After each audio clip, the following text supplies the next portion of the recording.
A very good afternoon and welcome to NTV News. I'm Siksha Sharma. Let's take a look into the headlines first.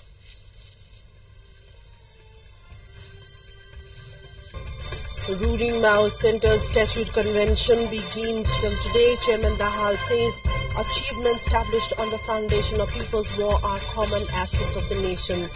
African swine fever spreads in Gandaki province. Pig farmers urged to adopt precautionary measures to protect the herds. US and Jordan discuss bringing an end to Gaza war as Israel widens its offensive. Hamas says Israel's move is a continuation of genocide. And Nepal batting against the Maldives in its last group match under ACC Women's Premier Cup 2024 in Malaysia.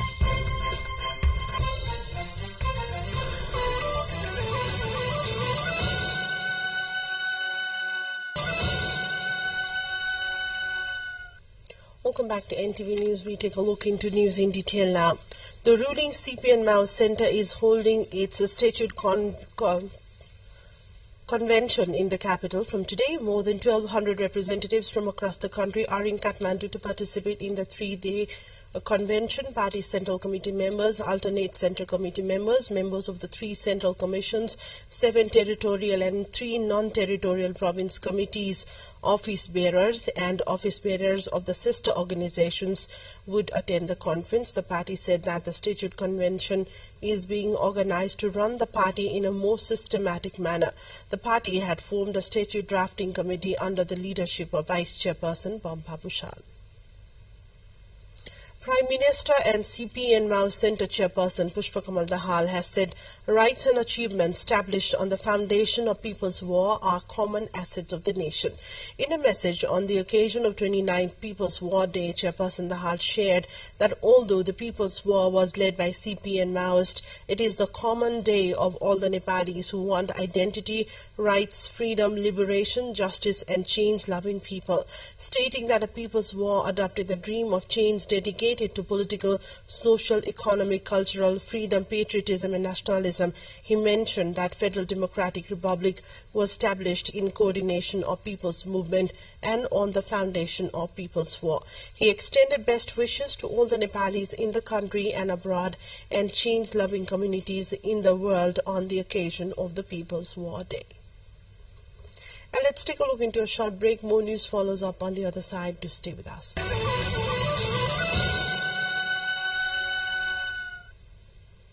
Welcome back to NTV News. We take a look into further developments. The Department of Immigration has extended the service delivery time.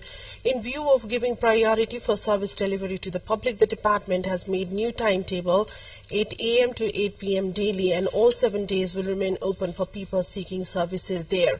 Earlier services were delivering from 8 a.m. to 5 p.m. and remain closed during public holidays. According to the Department of Immigration, the decisions of staffs working 14 hours in a day is made to allow for easy and prompt services to the people inside and abroad. Following new decision, Immigration Department is expecting that number of tourists will increase in the future in the country. In the notice issued by the Director of the Department of Immigration, Revati Sharma, reads that application and approval for early immigration, e-visa, extension of tourist visa, changing non-tourist visa to tourist visa, trekking permit, among other services will be provided. Taking you to other updates, where Nepal Oil Corporation NOC and Indian Oil Corporation Limited IOCL conducted a joint on-site inspection of the Motihari Amlekganj petroleum pipeline project in Bara.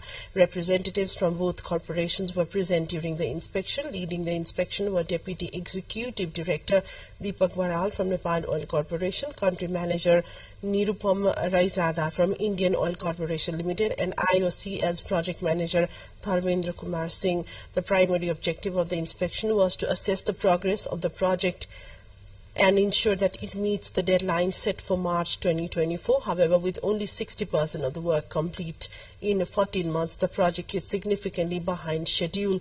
The second phase of the project, which requires an investment of 2.14 billion Indian rupees, involves Nepal Oil Corporation contributing 1.54 billion and IOC contributing 600 million.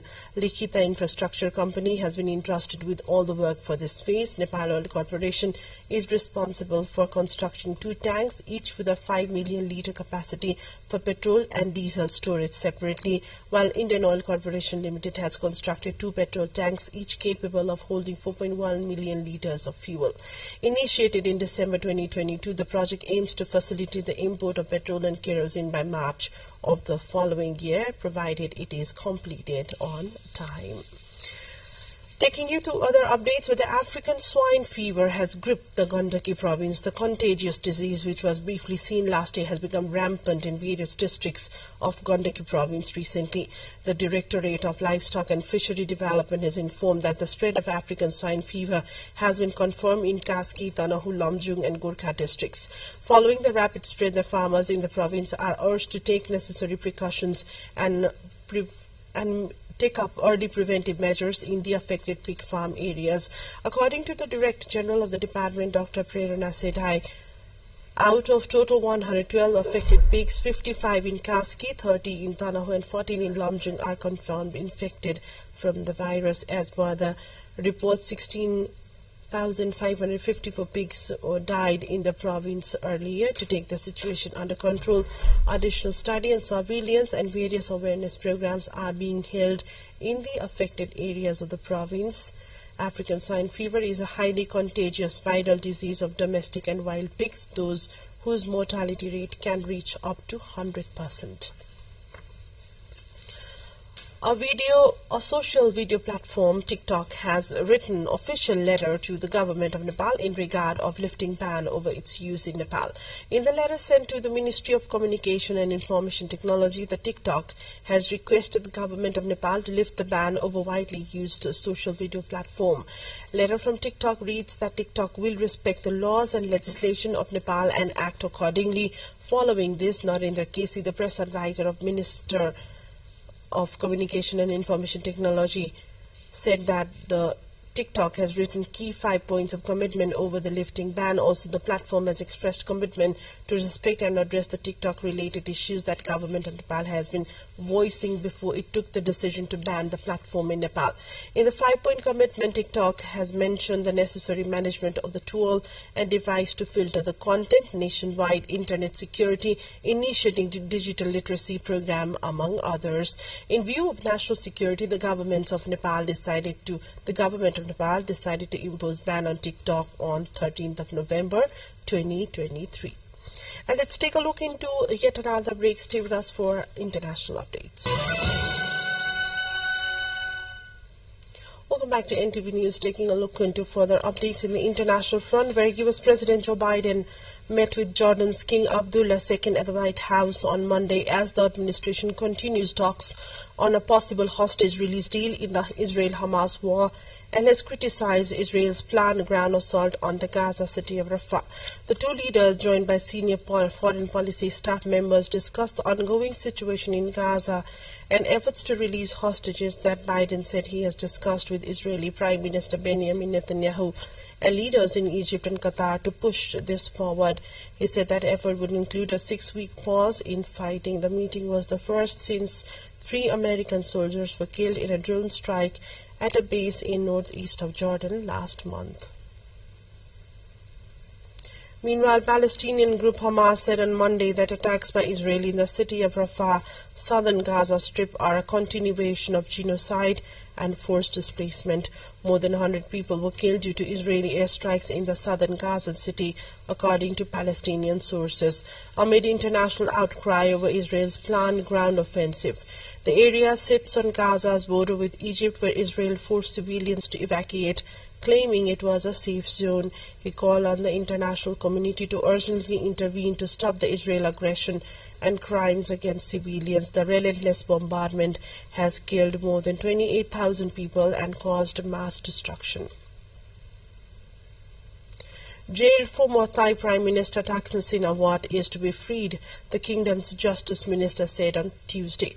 The controversial billionaire, twice elected premier and ousted in a 2006 military coup, was jailed for 8 years on graft and abuse of power charges in August, but within days had his sentence cut to 1 year by King Maha Vajiralongkorn Thaksin, who is serving a 1-year sentence, is being treated at a police hospital. He was on a list of 930 prisoners who were considered elderly or ill and approved for parole. According to media reports, Thaksin was jailed on August 22 last year, and Thai media reported that his release would come any day from Saturday. And a quick look into what's coming up next.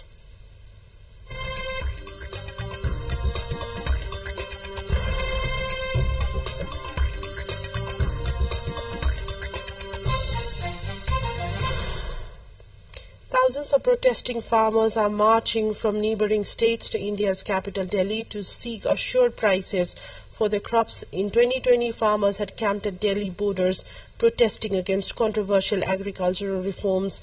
The year-long protest, in which dozens died, was called off after government agreed to repeal the laws. Now the farmers have hit the streets again, saying their key demands still have not been fulfilled. Police in Delhi have sealed the borders on 3 sides of the city in an attempt to avoid a repeat of 2020, when protesting farmers hunkered down for months, blocking national highways that connect the capital to its neighboring states. 2 rounds of talks between farm union leaders and federal ministers have failed to break the deadlock. Time for sports update.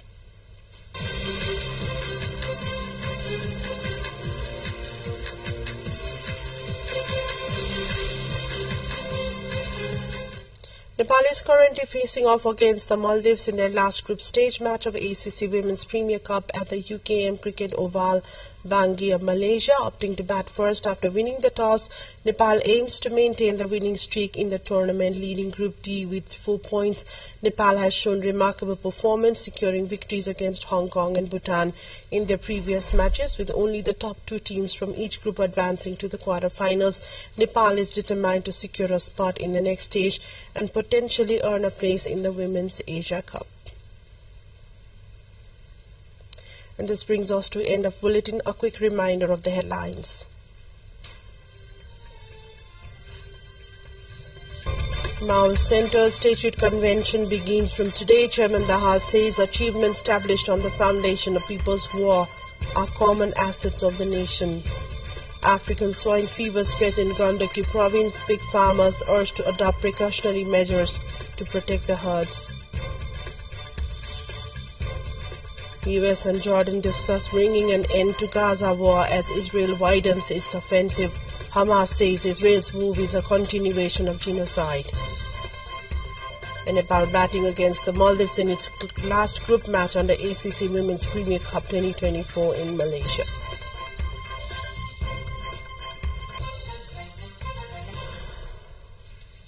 That's all for now. Thanks for watching. Have a great day ahead and namaste.